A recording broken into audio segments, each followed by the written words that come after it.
Hello friends, स्वागत है आपका हमारे YouTube channel immune with Ayurveda में। आज हम बात करेंगे आयुर्वेदिक मेडिसिन के बारे में। मैम, आयुर्वेदिक मेडिसिन में हैवी मेटल होता है जो हमारी बॉडी को हार्म करता है। तो क्या आयुर्वेदिक मेडिसिन का इंटेक करना सही है?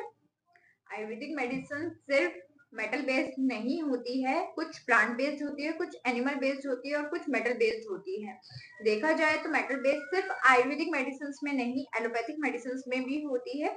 शरीर की कई कमियों को पूरा करती है मेटल मेडिसिन, जिनमें हैवी मेटल्स होता है। जैसे कि फॉर एग्जांपल अगर किसी को स्किन डिसऑर्डर है तो हम सल्फर की मेडिसिन देते हैं, एंड सल्फर आयुर्वेद में गंधक के नाम से जाना जाता है, जिसमें हम गंधक रसायन या गंधक की मिली हुई मेडिसिन को यूज करते हैं। सेम उसी तरीके से अगर किसी के अंदर आयरन की कमी है, यानी पेशेंट एनीमिक है, तो उसके लिए हम आयरन टैबलेट्स देते हैं एलोपैथी में, और वहीं आयुर्वेद के अंदर लोह की भस्म देते हैं।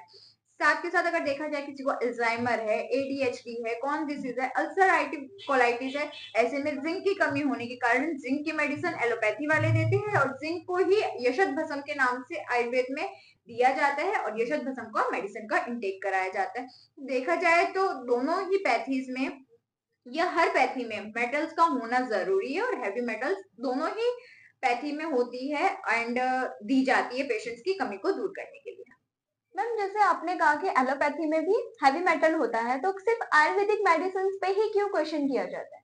बहुत अच्छा क्वेश्चन है कि आयुर्वेदिक मेडिसिन पे ही हर बार क्वेश्चन होता है कि उसमें हैवी मेटल्स डले होते हैं।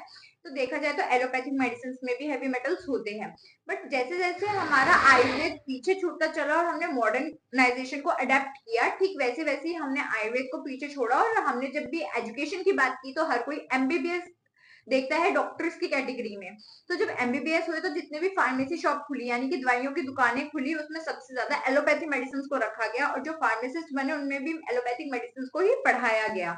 जब दुकानें खुली तो हर जगह एजुकेशन के अकॉर्डिंग मेडिसिन जब रखी गई या गाइड की गई डॉक्टर्स के थ्रू, तो वो सारी की सारी सर्टिफाइड हुई, और सर्टिफिकेशन के वजह से अच्छी से अच्छी मेडिसिन मार्केट में आई जो कि एलोपैथिक बेस्ड थी। जब आयुर्वेद की बात की जाए तो आयुर्वेद में कई सारे क्वेक्स पैदा हुए इसी दौरान, जिन जो कि एक तरीके से अनएजुकेटेड आयुर्वेदिक डॉक्टर थे, जिनके पास ना कोई डिग्री थी ना कुछ। अब जब पेशेंट्स हमारे पास आता है और हम एलोपैथिक डॉक्टर जितनी फीस लेते हैं, तो वो कहता है नहीं, आयुर्वेदिक में हम इतनी फीस ही नहीं देंगे, जिसके कारण क्वेक्स के पास जाना वो ज्यादा प्रेफर करते हैं। जब पेशेंट क्वेक्स के पास जाता है तो क्वेक अपने अकॉर्डिंग मेडिसिन देता है, यानी कि खुद अनसर्टिफाइड मेडिसिन बनाकर देता है। जब वो अनसर्टिफाइड मेडिसिन होती है तो उसमें अनप्योरिटी, मतलब विदाउट प्योरिटी की मेडिसिन होती है, जो कि हैवी मेटल्स अगर प्योरीफाई करके नहीं दिए जाएंगे तो पेशेंट के लीवर, हार्ट, किडनी, इन सब पे इफेक्ट देंगे, जितने भी मेजर ऑर्गन्स है।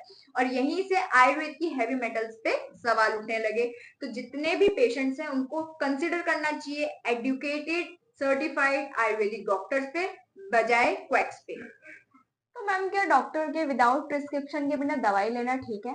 बिल्कुल भी ठीक नहीं है। अगर डॉक्टर प्रिस्क्रिप्शन लेटर नहीं बनाकर दे रहा, उसके पास अपना सर्टिफाइड रजिस्ट्रेशन नंबर नहीं है आयुर्वेद में या एलोपैथी में, उनसे दवाई नहीं लीजिए, क्योंकि वो कहीं ना कहीं लैक ऑफ सर्टिफिकेशन के वजह से, मेडिसिन में अनप्योरिटी होने की वजह से आप ही लोगों को जाकर आगे दिक्कत बनेगी। फिर आप बाद में डिफेम करेंगे मेडिसिन को, पैथी को। कोई भी पैथी बेकार नहीं होती है, कोई भी मेडिसिन बेकार नहीं होती है। जस्ट पेशेंट का चूजिंग करना कि कौन से डॉक्टर को चूज किया उन्होंने, वो ठीक होना चाहिए। अदरवाइज हर पैथी अच्छी है, हर मेडिसिन अच्छा है।